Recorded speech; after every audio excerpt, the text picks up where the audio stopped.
Hi, everyone, and welcome back to the Estate Planning Expert Series, where I interview financial advisors and planners who are making estate planning a bigger part of their practice. And today I am joined by the wonderful financial planner Kofo Akosile. And I'm co hosting today's talk alongside Trust and Will's community ambassador, Fiona Solis. Now, Kofo works primarily with millennials and first generation wealth builders, people who are navigating home purchases, growing young families, careers, and the unique responsibility of often supporting their parents all at the same time. And as a first generation herself, Kofo understands the layered pressure many of her clients feel. So we're very excited to get her perspective on this topic and the unique audience that she serves, which I would say we don't see or hear often in this space, which is what makes this interview so particularly exciting. Kofo, welcome to the show. Thank you guys for having me. I'm super excited. And Fiona, thanks so much for co-hosting this with me. Absolutely. Super excited. Kopo, thank you so much. Super excited for the conversation. All right, we're going to jump right in. I want to maybe start kind of higher level and think about for advisors or potential clients who are just getting to know you, Kofo, and maybe even tuning into this show right now. How do you describe your focus on millennials and first generation wealth builders? And beyond being a first gen yourself, what inspired you to serve that community?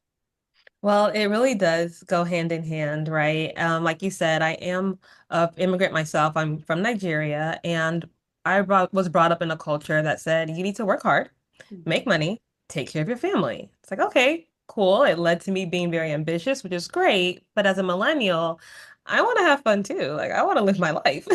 And so I found that I struggled with what does the balance look like? And then as I looked out at my community and my friends, I saw that, oh, we all struggle with this balance of we want to be financially stable, but we also want financial freedom. And how do we make that work? And it's not only immigrants or first generation wealth builders or millennials that battle with this, but I find that it does tend to affect us a little bit more. And so for me, it's how do I help people on this journey of life? I don't want to just help you retire or get out of debt or have a lot of money, but really when we look at your finances as a whole in your life, how can I walk on that journey with you? And because I understand where a lot of people are coming from, I think it helps to make finances less scary, less overwhelming, and more relatable and more fun. We Yeah. have to have fun in this. What's the point if we're not having fun, right? I resonate with that so strongly. My parents are also immigrants to this country from Cuba and Venezuela, and I'm technically second gen, but I grew up with that same mentality, right? Like we are here to work really, really hard. Like that is why we came here. That is why we chase this freedom, and that's our dedication. And also being a 90s baby, I want to relax a little bit and have that work-life balance and do things a little bit differently than what we're used to, right? Than that sort of like American rat race, right? So totally resonate with that. And just greatly appreciate that you take your own passions and experience and your life stories and your lived experiences, and you're now infusing that into how you show up into this industry. Thank you. And Kofo, I'm really also excited to learn more about this and about your perspective with this. You've shared that for many first generation clients, that urgency around estate planning often starts with their parents. So, can you unpack why that dynamic exists and how it shapes the planning conversation?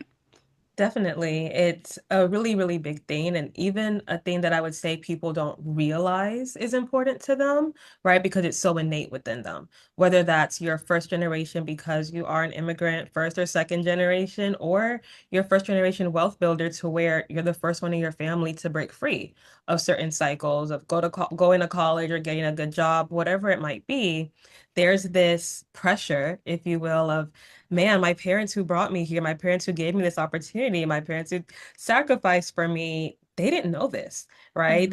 They didn't have the resources maybe or the opportunities, or the knowledge.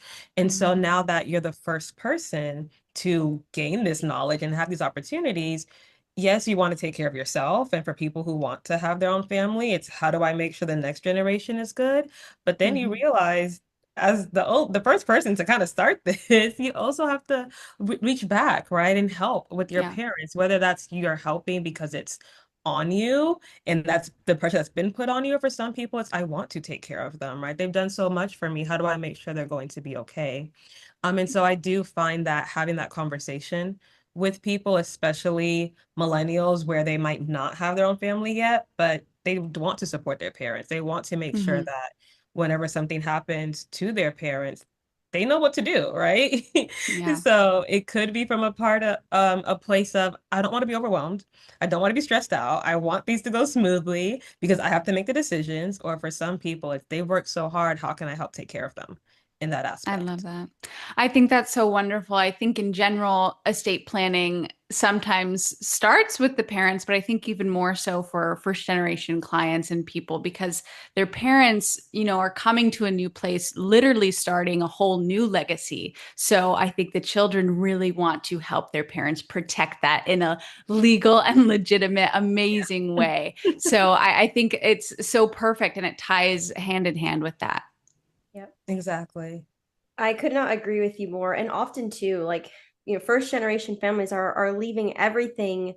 behind. I mean, even stories with Cuba that's personal to me. My family took nothing, like absolutely Mhm. nothing, not a single dollar. You couldn't, you just really couldn't based on what was happening and what's still happening today. But I think the focus with millennials on their parents is so very real. And I'm curious too, like as you also come up as a millennial and you're working hard and you're growing your career and you're thinking about buying a home and you've got kids coming and there's all these like competing financial priorities, right? Parents definitely leading the way of that. But how do you, Kofo, help them sort of move estate planning into like, hey, I'm actually going to make this a part of my plan. It's going to be a priority from like, oh, that's something I'll eventually get to later. Like, how do you help them prioritize that? Yes, how do we help with the procrastination, right? Yeah. We all procrastinate, Yep. but that's part of where being a financial planner and helping people with that planning and not just products is really key. Because the reality is, like you said, there's so many competing interests, whether it's, hey, I want to get out of debt, I want to buy my first home, I want to build an emergency fund, I want to start investing, I want to travel. And yeah, I want to make sure that when something eventually happens, there's a plan in place and that eventually gets pushed off and pushed off and pushed off. But whenever I'm working with people as their planner, because I'm getting to know them and understand them and even help them realize like, hey, this is actually important to you. You don't think about it often, but this is a priority. We can then put it into the plan with some timelines behind it. Right. Yeah. So that way they know that the things that are urgent to them, that are top of mind, we're addressing that. We're addressing Mhm. those, and the things that might not be top of mind to you now, but they will be, here's where we're going to address them as well. And so, as I have a process of check-ins and making sure that we're moving through the plan, they know, like, okay, we're going to address this. It might not be the first thing we address because we're going to focus on what's top of mind for you, but we are going to address it, and here's when. And that accountability is part of what people are paying for, right? They don't want someone to just say, here's your plan, good luck, go figure it out, go forth and do great things. They want someone to walk alongside them. Mhm. And especially with having the partnership with Trust and Will, that's a way that I wasn't able to walk alongside them before. Before it Mhm. was like, you need estate planning. Here's some potential estate planning attorneys, go forth and do great things. But now it's, hey, we have this resource. We're going to send you Yeah. the link. Yep. Yep. Here you go. Yep. And people actually get things done. This is so great. It's perfect because one, we actually just put out a new advisor panel article talking about this stall that a lot of clients Mm. get in and how financial advisors can really help with them. And you're kind of literally nailing it right on the head.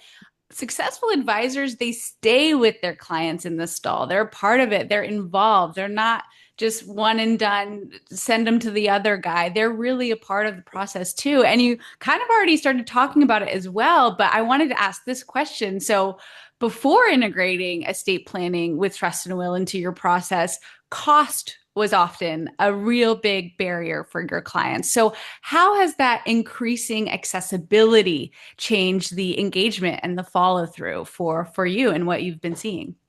I love that you said increasing accessibility because if anybody ever sees my bio floating around somewhere, one of the things for me is that financial planning can be accessible to all of those who want it. right? Mm. And if we think about financial planning as a whole, that's been a big barrier for millennials, for first generation wealth builders, and feeling like this is not accessible to me, right? And that bleeds into the estate planning. And so now removing this cost barrier, because I've been able to incorporate it in my comprehensive planning relationships, it's like, hey, this is important to you. And no, it's not just for the people who have a lot of assets. It's not just for those people that you think it's for, whoever they are. It's for you too. Like you have wishes, you have a family, you have desires, and you can get it. You're already paying for your plan. So it's Mhm. included. And I have seen so many people who before I was able to incorporate it were like, yeah, I want to do it, but I'm not 5 grand. Like I got other things, Yeah. right? That I need to put that towards. I'll do it later. And now it's, well, there's no hindrance. We've done everything Yeah. else. Everything is moving forward. It's already paid for. You already paid for it, technically. So why not get it done? And the Why peace of not? mind that I've seen Yeah. that come with has been amazing. That's so fantastic. I love that in general, we're living in such a digital age too. And the Mhm. digital age helps with that accessibility. I mean, we're doing everything online. We are getting our music online, we're booking our vacations online, we're doing our taxes online, and estate planning helps with that. And you also mentioned it before. It used to seem so unapproachable and it had to look a certain way. Maybe you had to literally get dressed, get up, go meet the attorney. Now you can really just sit in the comfort of your home, think about it, have these conversations with the people you're closest with, and get it done. And I just think that's so fantastic that you mentioned all of that. So yeah, for sure. To that point, Fiona, I'm curious, Kofo, do you take the majority of your client meetings in your office, or is it virtually, or is it a mix of both? Great question. And post-COVID, majority of my meetings, I would say 98% are virtual. Yeah, And that helps, yeah, because I have clients who are all over. So I'm based in Houston, but I have clients in New York and California. yeah. And if we're being honest, people in Houston don't like to drive. I'm one of those people. And Not so in Houston. Do not drive in Houston. don't, please get off the road. There's too much Yeah. traffic. Yeah. But I have clients who are 15 minutes away from the office and they're like, I'm not coming in. Yeah. So No, I do mostly virtual. and I think that is like to Fiona's point, like everything is happening digitally. You're Yeah. already having these conversations with them in the comfort of their home. The link to get started with their estate plans also in the comfort of their home. So it just extends through the whole thing. So I wanted to ask, because I just think it fits. It all fits so well. So we love hearing your experience with Trust and Will has been so positive for you and for your clients. That's what we're all about is creating that accessibility.